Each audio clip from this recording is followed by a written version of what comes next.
אני מביטה כמו אל השמיים, היא פיתחה שיטה, מבט אחד ממנה ואתה כפור, תחזור מהר להנה, כולם כבר ניסו.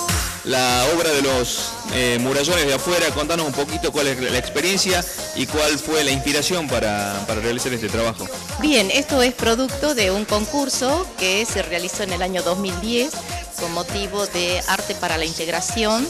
Es una intervención urbana en donde, bueno, obteniendo el primer premio me dio la posibilidad a poder ejecutar estos 10 pabellones que son simétricos, están ubicados en el exterior.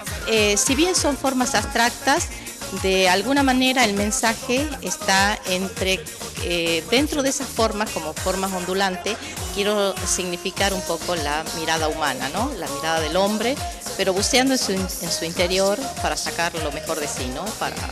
Para vivir en un mundo de paz, ¿sí? El arte público o muralismo permite la llegada, digamos, al común de la gente, porque para visualizar estas obras no necesita se las puede ver durante todo el día, no hace falta una élite, sino que es abierto a todo el mundo, ¿no? Desde lo mejor, desde lo más bello, positivo, halagos, hasta, bueno, no falta alguno que no le gusta, ¿no? Este tipo de manifestación. Bueno, muchas gracias, Keila, y hasta cualquier momento. Bueno, muchísimas gracias a ustedes, porque eso sí quiero destacar, en estos tiempos que estuve acá, han sido muy hospitalarios conmigo, y muchas gracias. עצרה נשימתי, מבט אחד